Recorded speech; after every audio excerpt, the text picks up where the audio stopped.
Hello and welcome to the National Press Club of Australia for today's Westpac address, and we're meeting here today on Ngunnawal and Ngambri country. I am Julie Hare, I'm a club director and also the education editor at the Australian Financial Review. Welcome. Our guest today is Councillor Linda Scott, who is the President of the Australian Local Government Association, as you all well know. Linda has been President of ALGA since 2020 and currently serves as a Labor councillor in the City of Sydney Council. There are more than 530 local councils nationwide which employ around 200,000 people, control assets of $224 billion and spend around $40 billion a year. It's a big sector. The association is holding its 2024 National General Assembly of Local Government in Canberra this week, and we welcome all of the delegates here today and from across Australia. Local governments are responsible, as you well know, for the day-to-day things that matter to all of us: garbage, libraries, roads, injured kangaroos. Local government and locals love to complain about them, just saying. However, Linda is here with us today at the National Press Club to launch the 2024 results of the National State Assets Report. For those of you watching at home, you can join the conversation on X, where our handle is @PressClubAust, or you can use the hashtag NPC. Please welcome Linda Scott.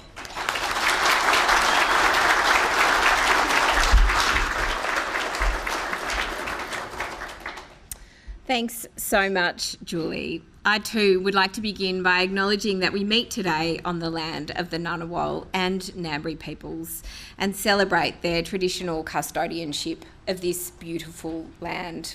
I acknowledge the many Aboriginal and Torres Strait Islander people here today as well. It's so wonderful to see so many Lord Mayors, Mayors, Shire Presidents and local government leaders here today in the National Press Club and of course here in Canberra. Last time I spoke at the National Press Club, I spoke about 2020, the year of living impossibly. Today, I want to start a little earlier, in 1840, the year of living imaginatively.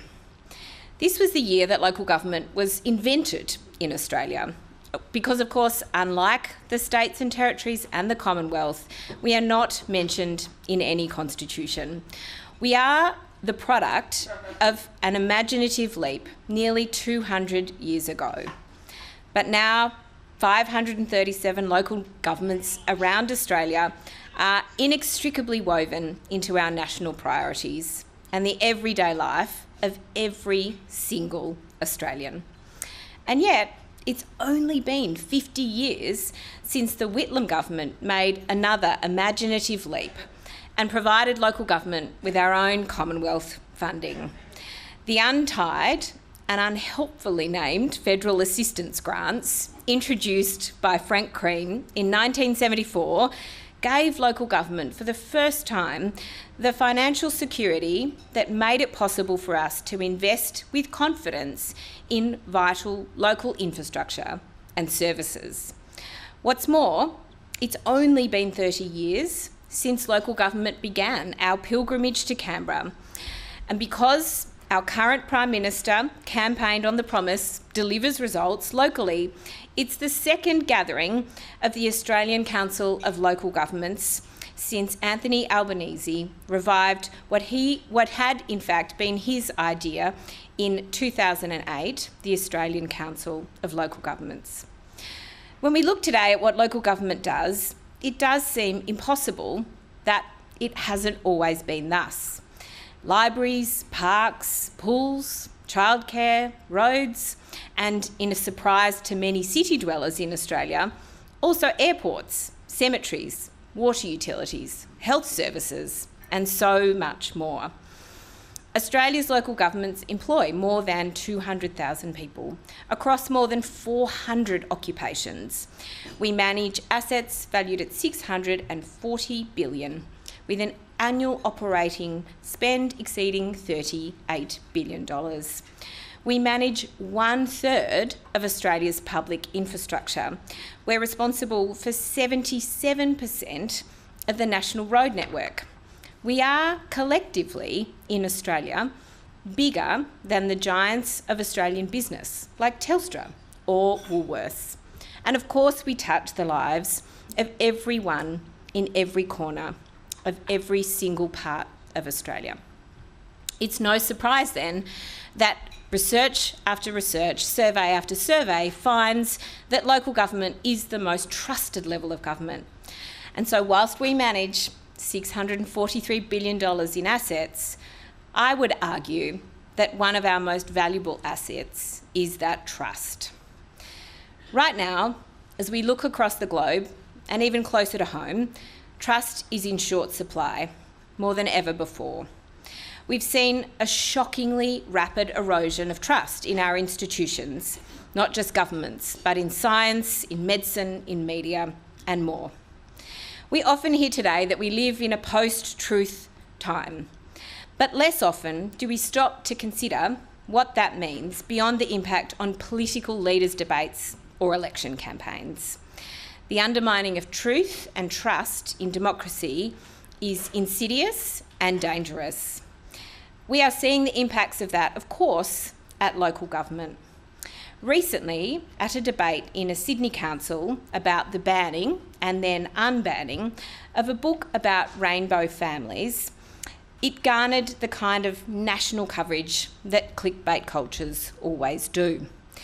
What was not covered, though, was the fact that at the second meeting, one of the councillors had to attend remotely because the police had alerted to her home address, the home address of her parents, because of the threats to the safety that were very real. This is not an isolated incident. Local governments regularly are forced to meet online, to cancel events, and do so much more because of threats of violence, because of intimidation, because of mob disruptions. Just think for a moment what the reaction would be if a threatening mob invaded a sitting here in Canberra of our federal parliament, disrupting and preventing proceedings, verbally abusing members and public servants and putting them at fear of physical harm. We'd take that as a nation incredibly seriously. When it happens at local government, we need to take it just as seriously. It would, of course, be great if local governments could respond to threats and harassment by agitators and extremists by investing in more secure buildings, or indeed even more security. But we can't. Our ability as a level of government closest and most open to our communities is at risk because of the lack of investment in local government and in local democracy. 1/3 of public infrastructure, 2/3 of our roads, all run on just 4% of the national tax take. And over the past 3 decades, of course, the all-important untied federal assistance grants to councils have slipped from just 1% of Commonwealth taxation revenue to 0.5% today. 1/2% of the nation's tax take. It is not sustainable. It is not sustainable for the services and the infrastructure that Australians rely on us to deliver for them. And when that delivery falls short, the trust that is a valuable asset is also eroded. It is not just bad, of course, for local government, it is bad for government, full stop. It's bad for democracy. As we come to nearly the 200th anniversary of local government, the 50th anniversary of federal funding, the choices we make today, this year, to fund and provide for local government and the powers that we grant local governments will decide whether these are the institutions that hold or fail into the future. And of course, it is imperative that it does not fail. No other level of government in Australia provides so many immediate and critical services as do councils. We have dramatically expanded our role to include natural disaster response and recovery, facilitate affordable housing, climate change mitigation and adaptation, primary healthcare, childcare and social and disability services. We have also stepped up out of necessity and last resort to provide extra services to ensure our communities remain vibrant, connected and healthy places. Today, many local governments are keeping local health services open, investing in community and cultural life, as well as running and maintaining airports. We run nearly 100 aged care facilities around Australia, almost all in our regions, as a provider of last resort. Without these facilities, families would be living hours and hours away from their own aged family member. Some of us provide more unusual civic duties. In beautiful regional Queensland, the Carpentaria Shire Council is responsible for local undertaking services. The Blackall-Tambo Regional Council runs the local cemetery, while Longreach Regional Council is running the local Australia Post services, as well as managing the stock routes of the region. Throughout Australia, local governments are providing almost 40,000 early education and care services, with 750 licensed services in every state and in the Northern Territory. The City of Casey, one of Victoria's largest and fastest growing councils, has 48 licensed childcare services, while the City of Penrith in Sydney runs around 39 childcare services. Local government is in fact the nation's largest provider of affordable, high quality early education and care. And in our regions, local government is also a major employer, according to our Local Government Workforce Skills and Capability Survey from 2022. This research showed councils were the largest employer of First Nations people in the Northern Territory, with around half of the workforce being Indigenous Australians. And of course, our nation couldn't function or survive without the vast network of local roads and infrastructure Australians use and depend on every single day. Unfortunately, the poor condition of our vast local road network remains an ongoing headache.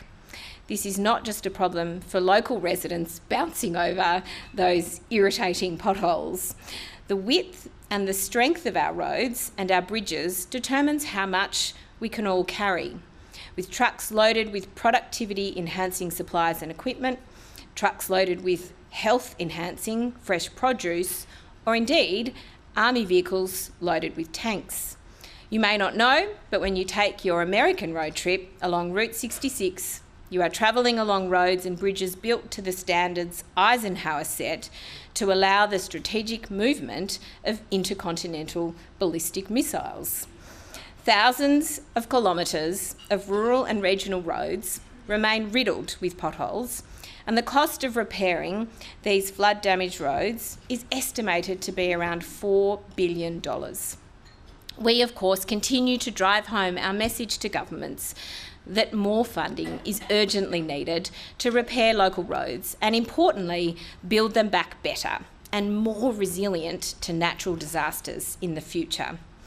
Last year's independent Grattan Institute report, Potholes and Pitfalls, How to Fix Local Roads, showed federal funding wasn't keeping up with the soaring costs of constructing and maintaining roads. Of course, we warmly welcome the doubling of the federal Roads to Recovery program last year, which local governments collectively have long advocated for. With heavy vehicle national law reforms coming soon, it's more important than ever that we are sustainably funded to deliver safe and productive local roads. It's also vital that we are part of the planning process of our regional and national road network. Those big, expansive highways that Eisenhower built to sped movement between cities and towns also drain the life from so many of those small towns. It's essential to plan holistically, and no level of government has more understanding of local needs and local circumstances and local solutions than local government. Nowhere is, of course, this more true than with housing. affordable housing is the biggest issue our country is currently facing. Figures from the UNSW City Futures Research Centre show 640,000 Australian households, a staggering 1 in 15 households, are currently under housing stress. Without intervention, this will soar to 940,000 households by 2041. As a proud signatory of the National Housing Accord, we're working collaboratively with all other levels of government towards a national response to this deepening crisis. All levels of government have a fundamental role to play in addressing this crisis. It's disappointing when councils are unfairly blamed for limiting supply or holding up new developments, when we know the opposite is in fact true. In Western Example, for example, their data shows Western Australian councils approved 98% of development applications, and most delays are indeed caused by inadequate information from applicants. In South Australia, the government's data shows nearly 90% of planning consent decisions made within the statutory timeframe. Local governments play an essential role in the long-term planning that makes sure new housing developments are livable and can access basic services. This includes preparing for future population growth, increased pressure on services such as water and sewerage systems, and the need for green space and effective and efficient transport. We need to build homes, not just houses, and that means building amenity. It means building better communities. We must be supported to make informed decisions to build stronger, better communities and deliver housing that's more resilient to the impacts of climate change. Last year, we successfully advocated together for a new $500 million housing support program for state and local governments to provide enabling infrastructure for new housing developments. This is a good step in the right direction. However, it needs to be supported with extra funding to enable us to invest in the physical and social infrastructure necessary for healthy communities. We need more swimming pools, like the incredible work done in Alice Springs, to both provide relief on hot days and also reduce local ear infection incidents. We need more libraries to run community programs, more bike paths for active transport, and better environmental outcomes. $500 million across 537 local governments is welcome, but not enough.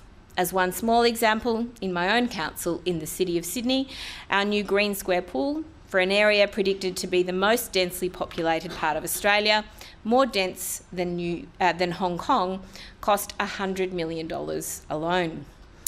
Another huge challenge we're facing is the increasing frequency and severity of natural disasters.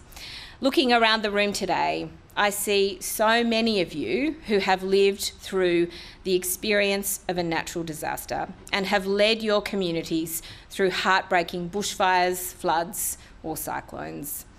There were 44 natural disasters declared across Australia since last October, according to the National Emergency Management Agency, impacting 192 different local government areas. 60 of these councils and communities was affected more than once. These statistics are remarkable.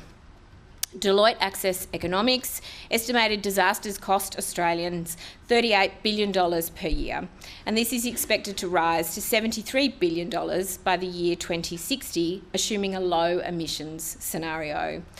In 2022, we successfully advocated for a new $200 million annual Disaster Ready Fund, the DRF, to help better prepare communities. Again, a very welcome start.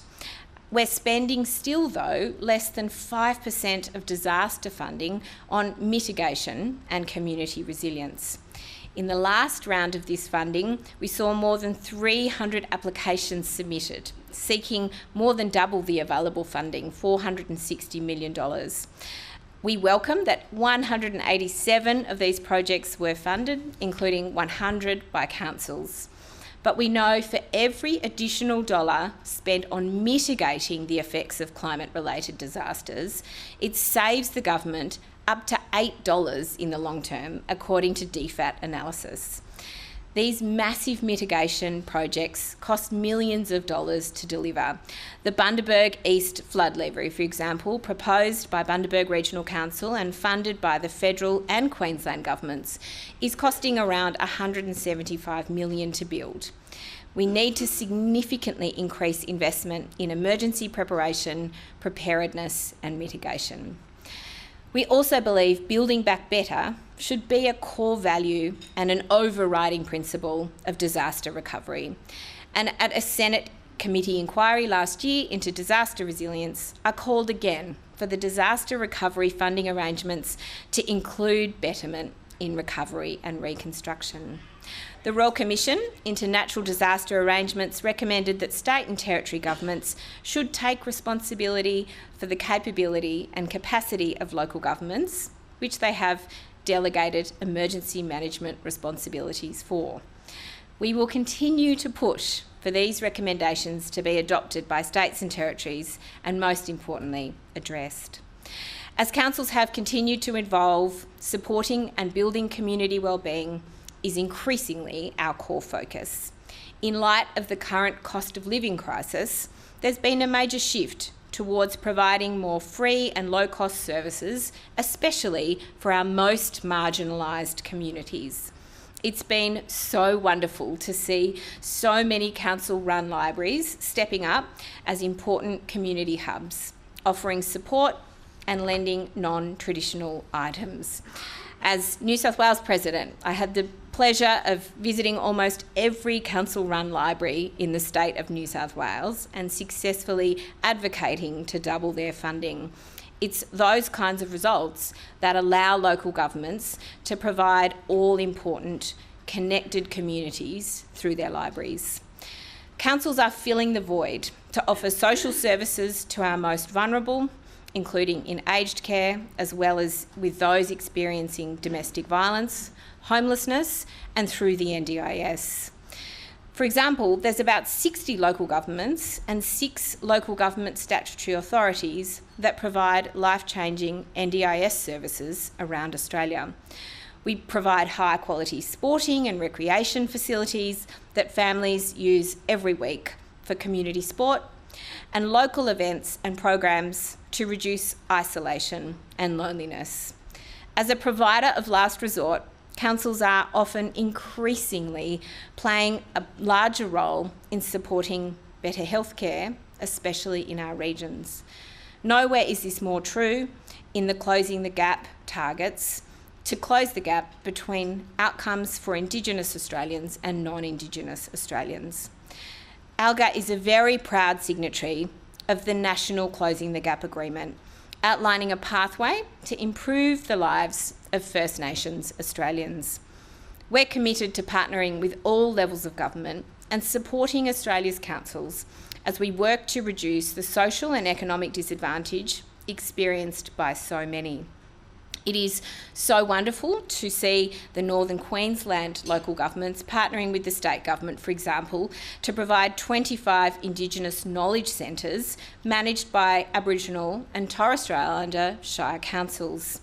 Similar to our libraries, the innovative knowledge centres deliver free information technology, literacy and learning programs to truly empower First Nations communities through shared learning experience. It's terrific to see this culturally significant program thriving and local government's dedication to building a more prosperous and inclusive future for every single First Nation Australian. Providing all of these local place-based solutions is an enormous task, as of course is supplying and maintaining the infrastructure required to deliver and support them. Today, I'm delighted to officially launch our new 2024 National State of the Assets Report. It is heartening to see that since 2021, the amount of local government infrastructure in poor condition has fallen, but from 10% to 8%. This report, delivered with the incredible support of the team at the Institute of Public Works Engineering Australia, IPWEA, analyses the condition, capacity and functionality of our $643 billion worth of bridges, roads, community centres, parks, stormwater, water and wastewater facilities, airports and aerodromes, footpaths and cycleways. Looking just at our buildings, the report found $1 billion of improvement in the condition of our local libraries, recreational centres, galleries, sporting and cultural facilities and community halls over the last 3 years. This is an outstanding result and a testament to the increased untied federal funding seen under both the Coalition and Labor governments over recent years. In particular, it is important to note that untied funding is what supports all councils to ensure we deliver for our communities. About $3.25 billion was committed in untied funding since July 2020 that helped us build, maintain and revitalise local facilities that Australians use every day. An excellent example was the $2.65 million transformation of the Serpentine Library Service in Perth, which was fully funded by these grants. The refurbishment included upgrading the interior of the building, public toilets, as well as the surrounding gardens and playground. We're continuing to advocate for a $500 million per year replacement program for this untied infrastructure fund that will support us to better invest in local infrastructure and roads for the future, because it's evidence-based, it works. With funding provided to all councils on a formula basis, it supports every community and allows us to meet our locals' needs. Of course, we all know there's an urgent need to not just meet local needs, but to strengthen the nation's resilience to a range of challenges, including the threat of climate change. Councils have been at the forefront of climate change mitigation for decades, and about 80% of councils have or are developing emissions reduction targets. From an adaptation perspective, we're already providing critical services and facilities to protect us from rising temperatures and heat waves, but we're planning for a more challenging future. We recently welcomed the federal government's new $100 million climate mitigation fund and their new heat mapping tool to help us expand our local adaptation initiatives and to better make place-based decisions to cool our communities in the future. Environmental protection is also a growing concern, and councils have long embraced very innovative solutions. Geelong City Council's Dell Eco Reef, for example, uses cutting-edge technology and sculptural wave units to help shellfish restoration. The artificial eco-friendly reef allows oysters, mussels and native species to thrive, as the undulating units also provide a much-needed wave break, reducing wave energy and sand erosion in shallow waters. However, we also need more support for rubbish waste management and to reduce the staggering 5 megatons of waste sent to Australia's landfills each year. That is the equivalent of the weight of 31 Sydney Opera houses. Councils are committed to reducing waste, as well as supporting a circular economy by recovering valuable resources that can be separated, processed and used to make new products.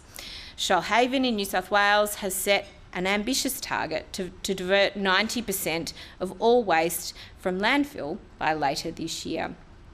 They've diversified their recycling infrastructure at West Nowra to improve green waste composting, build a polystyrene recycling plant and build new processing equipment for mattresses, lounges, tyres, plastic tanks and PVC pipes.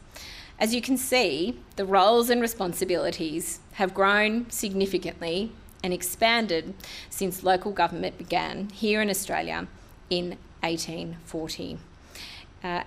Even since 1950, when local governments began to be federally funded.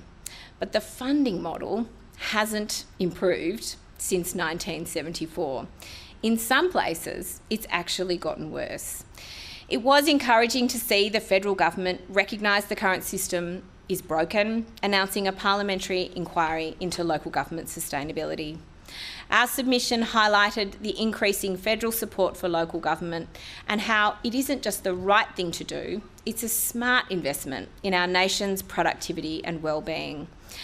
New research we commissioned shows providing councils with an additional $350 million for the maintenance and delivery of quality open space would increase Australia's gross domestic product by $850 million each year. $1 billion invested in local government road maintenance would deliver $3.5 billion in GDP improvements through saved vehicle operating and accident costs. Investing in more efficient regulatory processes across Australia could unlock $1.7 billion in GDP for Australia through the work that councils do. Financial sustainability would let local governments offer better career pathways, saving more than $400 million in regulatory costs and boosting GDP by $600 million a year. Let me be clear, the research shows that investing in local government's financial sustainability has the potential to deliver a $7 billion boost to Australia's national GDP. But unfortunately, for the past 3 decades, the scope of our work has grown, but our share of national taxation revenue has continued to decline. Recent reports from Queensland and New South Wales highlighted state and territory governments and the cost shifting that they are placing with extra responsibilities and roles onto councils and the public. Rate capping in New South Wales and Victoria is also holding councils back further. We need action now. We've seen local governments across the country stretched not just to breaking point, but beyond it by inadequate funding. This is, of course, especially a problem in regional and remote areas, as local governments are service providers of last resort. In one New South Wales example, a council has been forced into administration quite simply because they were bankrupt.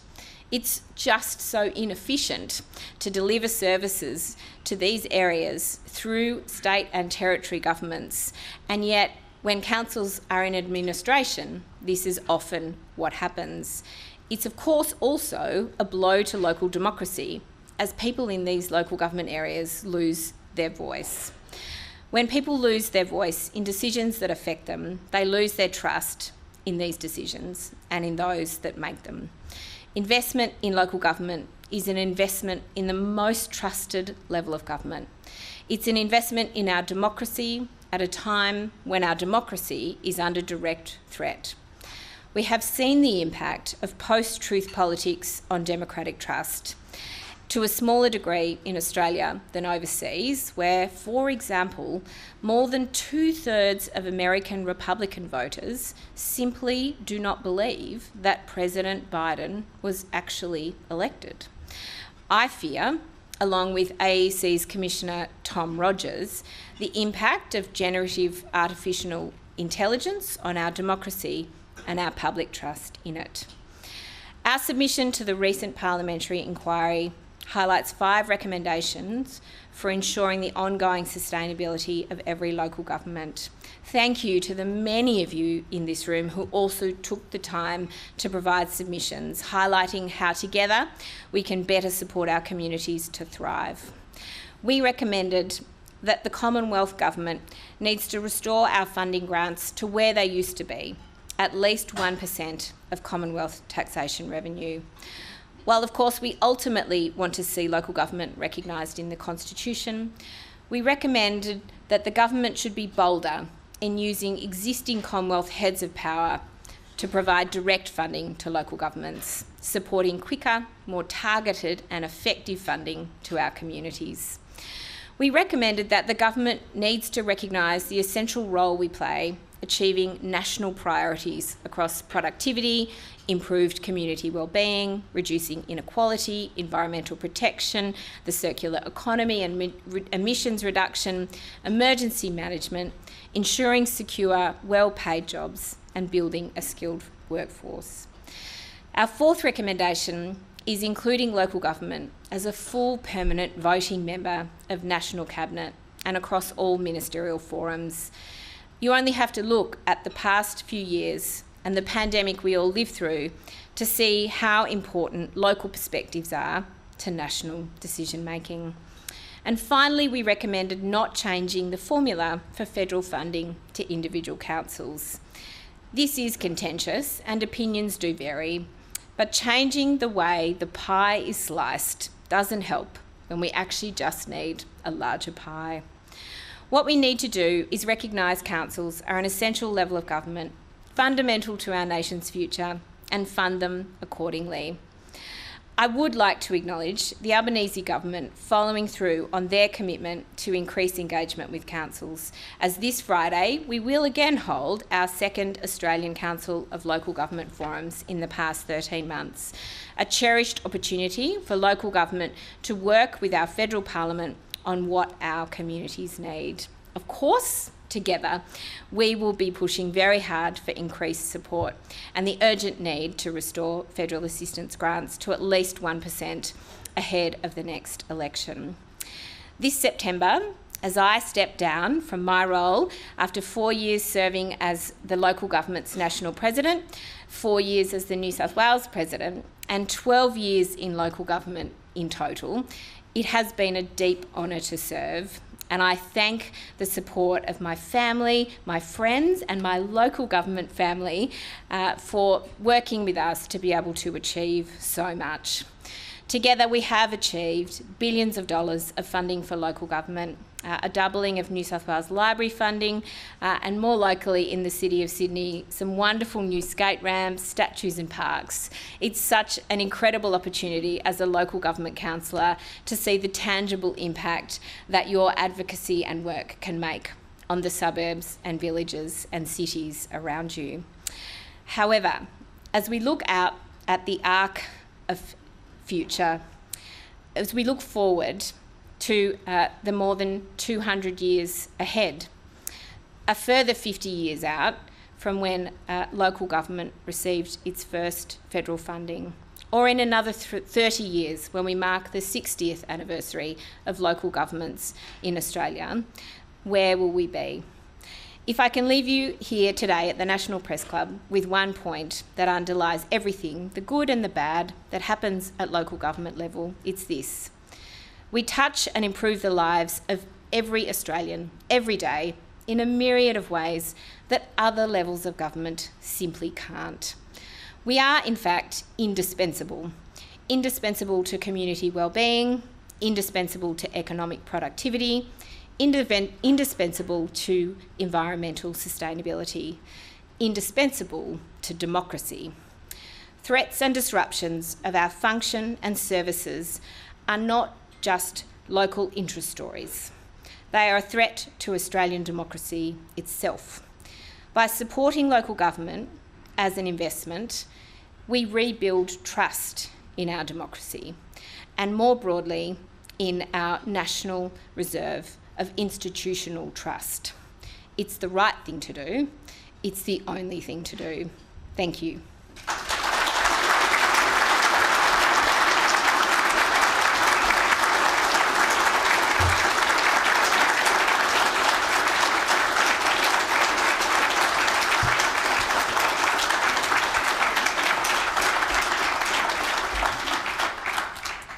Linda, thank you very much. I'd like to ask you a question about something that is very close to our hearts here at the National Press Club, and that is the demise of local media in regional areas and also in suburban areas. I understand those regional areas that do have an active paper or media, it can be a thorn in their sides. But on the flip side of that, those that don't any longer have a regional media, are really those councils are not having any kind of external scrutiny put on them. Could you just talk to me about kind of the role of the media in particularly regional areas and how you feel that's kind of impacting on the performance of local councils? You're right to make the case, Julie, that Whilst local government councils might not every day be delighted with what appears on the front page of our local papers, it is the case that the freedom of the press and the ability of the press to cover our councils does make an enormous difference, both to the scrutiny of the elected representatives and the government bodies themselves, but also, I would argue, to communities' ability to understand the struggles and pressures that we are facing.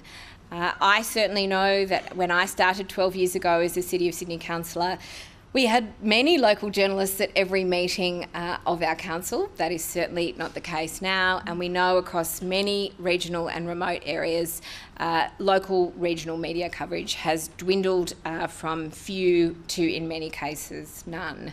That coverage, that accountability, that investment in local media is important, but it's also important for councils to share the stories of the good work that we're doing, but also the challenges we're facing in this lack of funding and in building trust back in our communities together. Okay, thank you. Our first question is from Kath Sullivan from the ABC.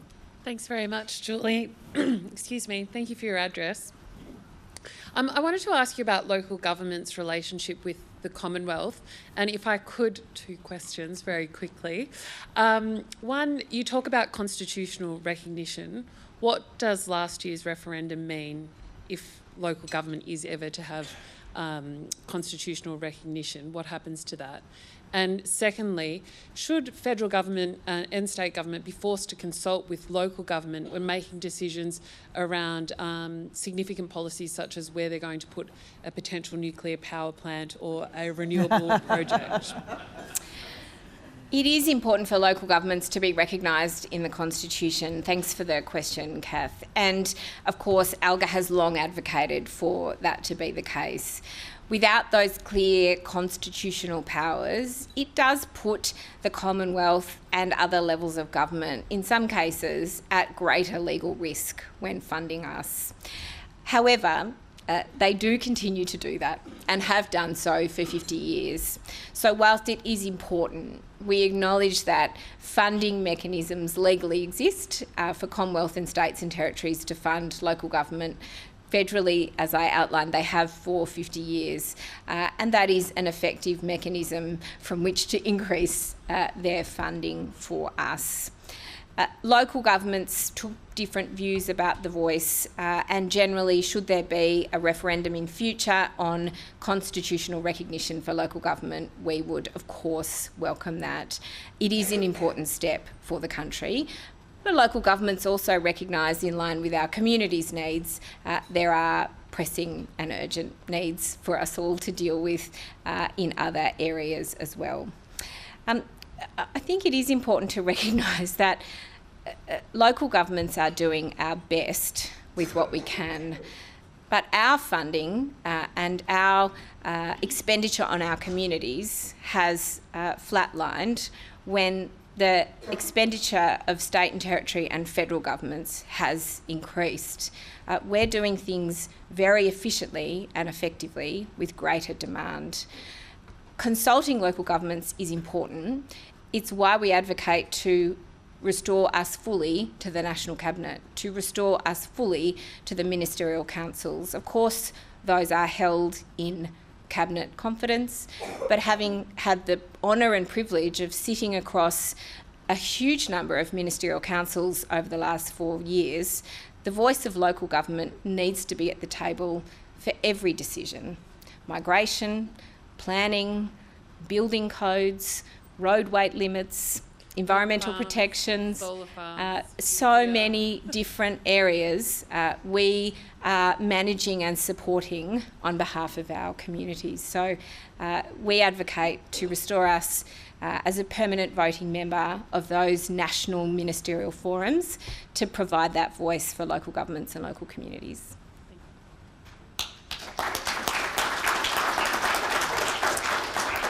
Melissa Code from the Mandarin.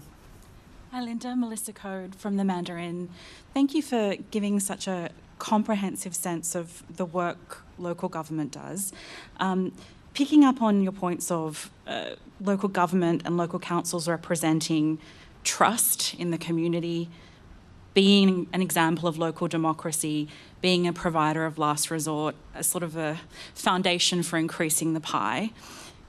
The allocation of resources to local councils doesn't, I guess, just come with extra funding. It also comes with this question of, is local government equipped in terms of capability to be exemplars of public administration?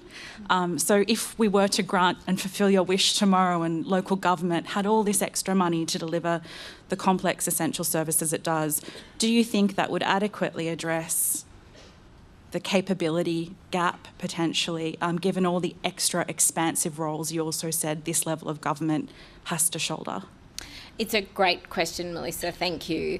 It certainly is the case that, like so many other industries and occupations in Australia, we too are experiencing skills shortages, and that is impacting, as I've outlined in our new research, the ability of councils to contribute productively to the national outcomes.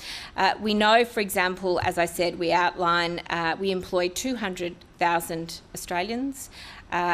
Our research from 2022 highlighted that the 5 most significant skill shortages are in engineering, urban and town planning, building surveyors and environmental health inspectors. These kinds of occupations are in short supply and are limiting the ability of councils to undertake the work that we need. So it certainly is the case that funding is a rate limiting step, but it is not the only part of the solution to enabling local governments to do everything we can to support for our communities. To close that up though, when we sit on the ministerial councils and engage about skilled migration, engage about regulatory requirements, engage about the barriers that we see with states and territories and the Commonwealth, we can provide them that advice and education. They can tailor their policy settings to help us. The two things, funding and engagement, go together. They don't work separately from each other. It's why we've so long advocated for those two aspects of governance reform and also funding reform in Australia. If I can just ask something a bit more granular when it comes to both capability and capacity. Last month, Monash University researchers in partnership with Freedom of Information Commissioners from Western Australia, South Australia and Victoria produced a report speaking about how freedom of information regimes can actually frustrate frustrate the work of local government in particular and be weaponised if we think about, the version of vexatious litigants, but those kind of activists who are trying to frustrate local government. Does that bear true in what you hear in your role and what your members are telling you? I feel that many councils in this room welcome engagement from the media, from residents and from our communities. It is always the case, and as in every government body, that there are a very small number of vexatious individuals who seek to repetitively complain or engage with the government, but they are overwhelmingly the minority of people. Local governments meet typically in a public town hall where members of public can speak to us directly around the meeting table in almost, every city and town in the nation. We're very transparent and very accountable, far more so, I would argue, than perhaps our other levels of government. And we're also the subject, of course, of transparency laws about freedom of information and other matters. But the way we operate is also just very transparent. I'm sure many mayors and councillors will tell you in this room that most of their residents, even in Sydney, know where we live. They knock on our door on the weekends to speak to us about the problem with the local park or that their rubbish hasn't been picked up. We're very available and accountable and transparent in the way that we conduct ourselves by virtue of being the closest level of government to our communities. Those laws and reforms in transparency are important, but by the nature of how we're organised, local governments do have a higher level of community engagement and transparency perhaps than other levels of government. Thanks. Nick Stewart, Ability News. This really is a terrific idea, and I was doing some calculations on the back of my napkin here, and it actually costs less than one of the nuclear submarines that we're going to get. And so, you know, when you look at it sensibly, it makes so much sense. But unfortunately, I just can't see Richard Marles seeing the light unless someone from the local government party is standing against him in Geelong. How are you going to transfer this brilliant idea into reality? We have elected members in almost every corner of the nation, except for where local governments are in administration. And they do such incredible work to advocate for our shared communities. I think it is the case that whilst we're not responsible for national defence, we are responsible for the roads that may need to get some of those pieces of equipment around. Whilst we're not responsible for foreign affairs, many councils do debate those issues and have friendship cities, importantly across the world, to build that community trust and allow local engagement. Jamie Chaffey, the Mayor of Gunnedah, here, they recently welcomed a whole new group of workers coming into Australia for the first time. Their Country Women's Association filled the fridges with food, found these women homes and provided them with support. So whilst we may not have the roles and responsibilities of the federal government, we do play important roles in facilitating many of their policy outcomes. I'll leave the defence matters to the Commonwealth. That is a matter for them. But on funding, we know that we can make a difference. It's fundamental to democracy if the funding isn't increased. We have elected representatives of every different political stripe in the nation making the case to their communities and to their elected representatives and candidates in the lead up to the federal election. And we look forward to the commitments that will be made by all of those candidates in the federal election and then working to see them delivered. So you're looking to definite commitments to fund local government areas in this coming election campaign? We are absolutely looking for definitive commitments by all the political groups running in the election to increase their funding for local governments to at least 1% of Commonwealth taxation revenue. We are absolutely looking for political commitments to ensure local government is restored to the National Cabinet as a voting member, to ensure we're restored to ministerial councils, to ensure we're restored to every decision-making arena in the nation. And we have an incredibly diverse group of people across the nation making that case at the moment. Last question, and if you don't get that, will you tell people to vote informal? Absolutely not. Democracy is important and we should all vote formally. Local governments believe in the importance of democracy, you know, in and of ourselves. Laura Pearsall, Council Magazine. Thanks, Linda. You mentioned affordable housing is the biggest challenge that the country is currently facing, and you also mentioned that it's disappointing that councils sometimes get levelled with the blame for things not moving quickly enough here. What needs to happen at the federal level to get housing moving, get developments moving more quickly? And also, if I can just tie in a funding element on that question, the funding that needs to come through and that we're sort of starting to see come through for further housing development, is that something that you would see separate to the funding that you're advocating for the local government sector? Thanks, Laura. Great question. It is so important that we are signatories to the National Housing Accord, and we welcome the engagement from the states and territories and the Commonwealth to include local government in those important discussions in the ministerial forums. We have signed up on behalf of local governments to that commitment because we know it's in the national interest to ensure Australians have homes. That does come, however, with a $500 million commitment, as I outlined, for local infrastructure, but it won't be enough. It won't be enough to facilitate the kind of infrastructure we need to see to facilitate that kind of growth. So we continue to advocate to the Commonwealth and the opposition about the importance of committing to or providing those services now. Right now in Australia, we have homes that aren't built with sewerage or water supply. Right now, we have rate-limiting factors like that lack of infrastructure that is holding up the provision of new homes. Again, investing in local government is an opportunity to see more homes delivered under the National Housing Accord.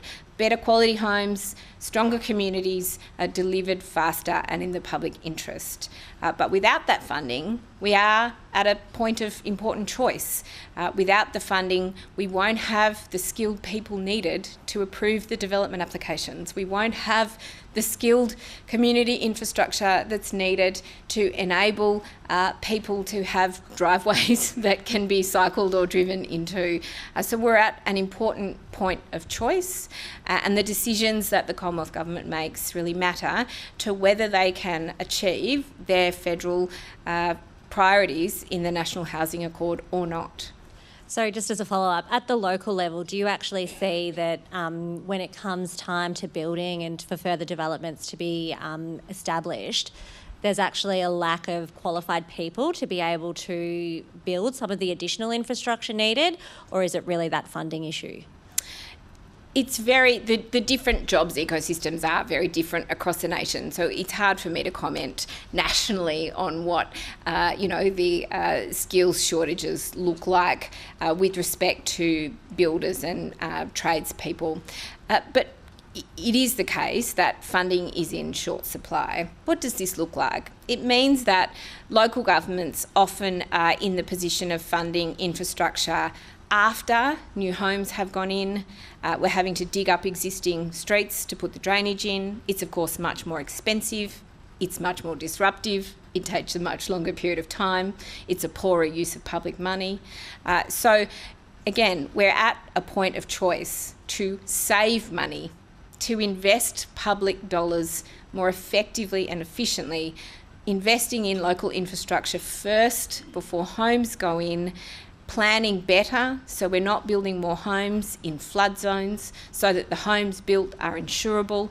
These are the kinds of better public outcomes that we can see from investing early and upfront in local governments. So in this advocacy work that you are doing, do you see at the federal level, there's obviously a lot of talk about more housing. Is there enough consideration for the other infrastructure that needs to go with that and maybe perhaps needs to come first? Well, I've certainly raised that under the two Prime Ministers that I've worked alongside, Scott Morrison and Anthony Albanese, in my 4-year term here at ALGA. I'm sure whoever comes after me will continue to raise that around all these important ministerial tables. But it is important, I think, with such an acute housing crisis at the moment in so many parts of Australia, that that advice is heard and listened to and acted upon. Great. Thank you, Linda. Thanks. Our next question. Oh, sorry. Round of applause. Sophia McCaffin, AAP. Thanks, Councillor Scott. Sophia McCaffin, Australian Associated Press. I just wanted to draw your attention down to regional and rural councils in particular. They're struggling to keep up with providing services as population grows, especially in areas such as the Central West region in New South Wales and in the regional areas of Victoria. I just wanted to turn to a particular example of this in terms of raising rates.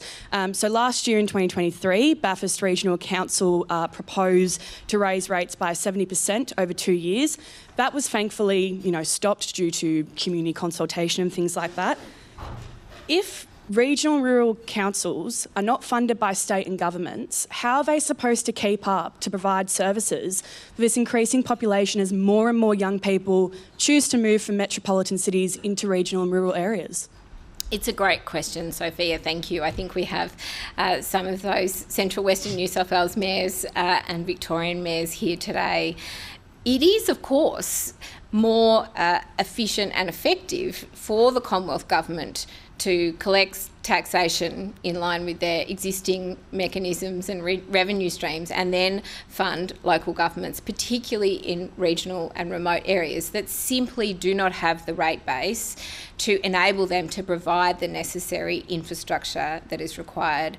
Again, trying to fund a third of the nation's infrastructure, or 77% of the nation's roads, most of which, of course, sit with remote and regional councils, through a very small pool of ratepayers, is not the best public policy that we can have for a taxation system. But when local governments aren't funded, it is the only choice we are faced with. Again, it is why we work so hard collectively, united as a group of 537 local governments, to ensure we're strongly advocating to the Commonwealth and the states. Without some level of fair equalisation across the nation, it simply is unaffordable for local governments, particularly in remote areas, to exist. That's why, for example, we do have, unfortunately, a small number of councils in financial administration, many of them because they were simply insolvent. The cost of then providing those services to those communities, as I said, from other levels of government, is so much more expensive. It's not in the public interest, it's not a good use of public money, but it's the only option councils are left with in the absence of this increased federal funding that we need. So just a quick follow-up question then to that answer. If federal and state governments then came together to fund local governments, would the funding be equally distributed between metropolitan, regional and rural councils, or would regional and rural councils receive more funding considering they may have more services to provide? Look, there's 537 local governments. Asking them to agree on a formula is harder than being the UN Secretary-General. I do want to say that. It is the case, of course, that we advocate at this time that there be no funding changes to the formula because of, for example, what we've seen in Queensland, where the arrangements for the formula were changed. There was no additional funding. That meant that Queensland councils in many cases received less. They had to close libraries more days a week. They had to close pools more days a week. It doesn't help anybody if funding is juggled around with different formulas, leaving some with more and some with less. And some of the most common ways put forward over history of adjusting the local government funding formula actually don't lead to that clean outcome. They lead to many metropolitan and regional councils losing and many others winning, and it can be just quite arbitrary, the outcome. So we continue to advocate for an increase in funding. Of course, over time, where levels of funding are at appropriate levels so our communities can continue to receive the services and infrastructure that they need, then we can have another conversation about that. But at this point in time, every local government needs more. If people lose out, in many cases, we risk tripping into insolvency. Thank you so much. Thanks. Thank you. And our final question is from Judy Scott from Government News. Judy Scatsoon from Government News. Thanks, Linda.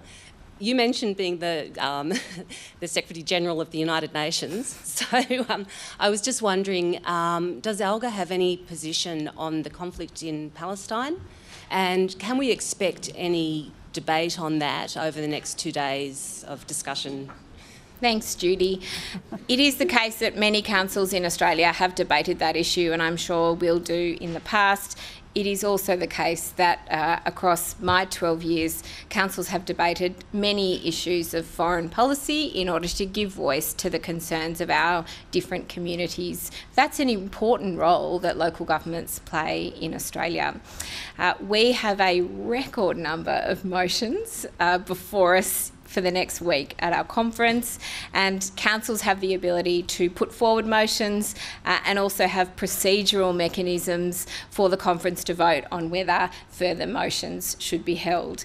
So the short answer is I can't answer your question because we have 2 days of motion debate of several hundred motions before us, and we will see where that lands. But those motions are important to helping us shape our policies and views that is governed by ALGA's board in order to undertake the advocacy and representations for councils to the federal government. And is that an area that ALGA would be prepared to adopt a position on? Our conference debates hundreds of motions, so it's a matter for the conference. Thanks. On that very diplomatic note, we will thank Linda Scott. Thank you. Thanks, Linda.